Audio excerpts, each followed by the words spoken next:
Hello friends, welcome to YouTube channel overall knowledge of way to success. Friends, आज की इस video में हम लोग भारतीय राज्य व्यवस्था में संविधान की विशेषताएं से जो ऑब्जेक्टिव क्वेश्चन कर रहे थे या उसका नेक्स्ट पार्ट होगा, यह हमारा पार्ट 2 होगा, जिसमें आज हम लोग कुछ क्वेश्चनों को सॉल्व करेंगे। ठीक है फ्रेंड्स, चलिए स्टार्ट करते हैं। हमारा पहला क्वेश्चन है, भारतीय संविधान के वृहद होने का क्या कारण है? तो इस क्वेश्चन का राइट ऑप्शन नंबर डी होगा। इसमें संघ तथा राज्य दोनों सरकारों का संविधान होता है। ठीक है, ऑप्शन नंबर डी इसका सही होगा। नेक्स्ट, भारतीय संविधान का अभिभावक कौन है? राष्ट्रपति, प्रधानमंत्री, सर्वोच्च न्यायालय या फिर निर्वाचन आयोग? तो भारतीय संविधान का अभिभावक जो होगा सर्वोच्च न्यायालय होता है। ठीक है, ऑप्शन नंबर सी इसका सही होगा। नेक्स्ट, भारत में वयस्क मताधिकार की उम्र सीमा क्या है? तो इस क्वेश्चन का राइट ऑप्शन नंबर ए होगा, 18 वर्ष। ठीक है, ऑप्शन नंबर ए इसका सही होगा। वर्ष 1989 में अनुच्छेद 326 में संशोधन करके लोकसभा और विधानसभा के चुनाव में मतदान करने की आयु सीमा जो 21 वर्ष से घटाकर 18 वर्ष कर दी गई। ठीक है, और यह संशोधन राजीव गांधी के नेतृत्व में कांग्रेस मंत्रिमंडल द्वारा किया गया था। नेक्स्ट, भारतीय संघीय व्यवस्था की एक विशेषता क्या है? तो इस क्वेश्चन का राइट ऑप्शन नंबर बी होगा, संविधान की सर्वोच्चता। ठीक है, ऑप्शन नंबर 20 का सही होगा। नेक्स्ट, भारत के संविधान में संघीय शब्द की जगह किन शब्दों को स्थान दिया गया है? तो इस क्वेश्चन का राइट ऑप्शन नंबर सी होगा, राज्यों का संघ। ठीक है, ऑप्शन नंबर सी इसका सही होगा। नेक्स्ट, भारतीय संविधान में कितनी सूचियां हैं? 1, 2, 3 या फिर 4? तो भारतीय संविधान में जो है 3 सूचियां हैं। ठीक है, ऑप्शन नंबर सी इसका सही होगा, संघ सूची, राज्य सूची और समवर्ती सूची। नेक्स्ट, भारत का संविधान अपना प्राधिकार किससे प्राप्त करता है? आपके पास 4 ऑप्शन दिए, आपको सही ऑप्शन बताना है। तो भारत का संविधान अपना प्राधिकार जो है वह भारत की जनता से प्राप्त करता है। ऑप्शन नंबर सी इसका सही होगा। नेक्स्ट, भारत में वैध प्रभुसत्ता निहित है? राष्ट्रपति में, न्यायपालिका में, मंत्रिमंडल में या फिर संविधान में? तो भारत में वैध प्रभुसत्ता जो है वह संविधान में निहित है। ठीक है, ऑप्शन नंबर डी इसका सही होगा।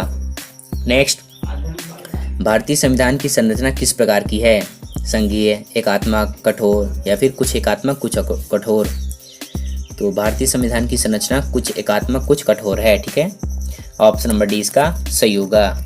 नेक्स्ट, भारत के संविधान के अधीन निम्न कथनों में से कौन से ऑप्शन सही होंगे? आपके पास 5 ऑप्शन दिए, आपको सही ऑप्शन बताना है।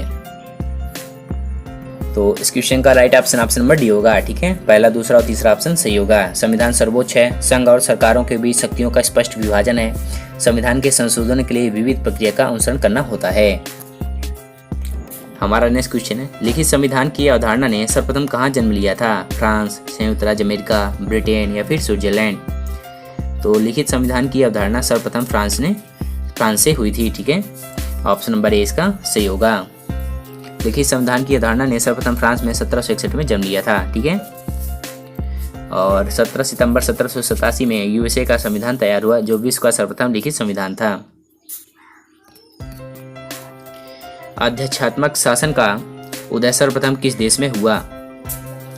तो इस क्वेश्चन का राइट ऑप्शन नंबर डी होगा, संयुक्त राज्य अमेरिका से। ठीक है, ऑप्शन नंबर डी इसका सही होगा। नेक्स्ट, निम्न में से कौन सा एक भारतीय संविधान का दर्शन नहीं है? आपके पास 4 ऑप्शन दिए, आपको सही ऑप्शन बताना है। तो इस क्वेश्चन का राइट ऑप्शन नंबर डी होगा, साम्यवादी राज। ठीक है, ऑप्शन नंबर डी इसका सही होगा, साम्यवादी राज भारतीय संविधान का दर्शन नहीं है। नेक्स्ट, इसमें आपको कथन दिया गया, भारतीय संविधान अर्ध संघात्मक है, और कारण दिया गया, भारतीय संविधान ना तो संघात्मक है और ना ही एकात्मक। आपको बताना है कि इनमें से कौन से ऑप्शन सही होंगे।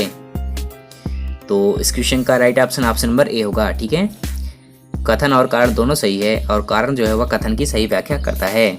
ऑप्शन नंबर ए इसका सही होगा। नेक्स्ट, इनमें से कौन सा भारतीय संघीय व्यवस्था में एकात्मक तत्व है?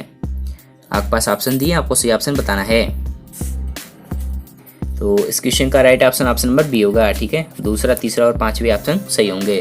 राज्यपालों की नियुक्ति, राज्यसभा में असमान प्रतिनिधित्व और अखिल भारतीय सेवाएं। ठीक है, नेक्स्ट, भारत में राजनीतिक व्यवस्था के मूलभूत लक्षण क्या हैं? आपके पास ऑप्शन दिए, आपको सही ऑप्शन बताना है। तो इस क्वेश्चन का राइट ऑप्शन नंबर बी होगा। ठीक है, पहला, दूसरा और तीसरा ऑप्शन सही होगा। यह एक लोकतांत्रिक गणतंत्र है, इसमें संसदात्मक रूप की सरकार है, और सर्वोच्च सत्ता जो है भारत की जनता में निहित है। ऑप्शन नंबर 20 का सही होगा। नेक्स्ट, निम्नलिखित में से कौन सी विशेषता भारतीय संघ और अमेरिकी संघ दोनों में साझी है?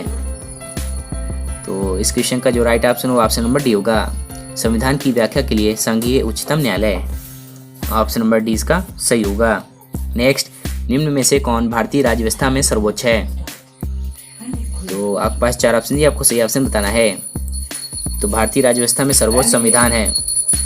तो इस क्वेश्चन का right option option number C होगा। ठीक है, भारतीय राज्य व्यवस्था में सर्वोच्च संविधान है। नेक्स्ट, भारतीय संविधान का आप किस प्रकार वर्णन करेंगे? तो इस क्वेश्चन का right option option number C होगा। विश्व के सबसे विस्तृत संविधानों में से एक। ठीक है, ऑप्शन नंबर सी इसका सही होगा। नेक्स्ट, भारत का संविधान मान्यता प्रदान करता है। तो इस क्वेश्चन का right option option number C होगा। धार्मिक एवं भाषाई अल्पसंख्यकों को। ठीक है, ऑप्शन नंबर सी इसका सही होगा, जो कि अनुच्छेद 30 से संबंधित है।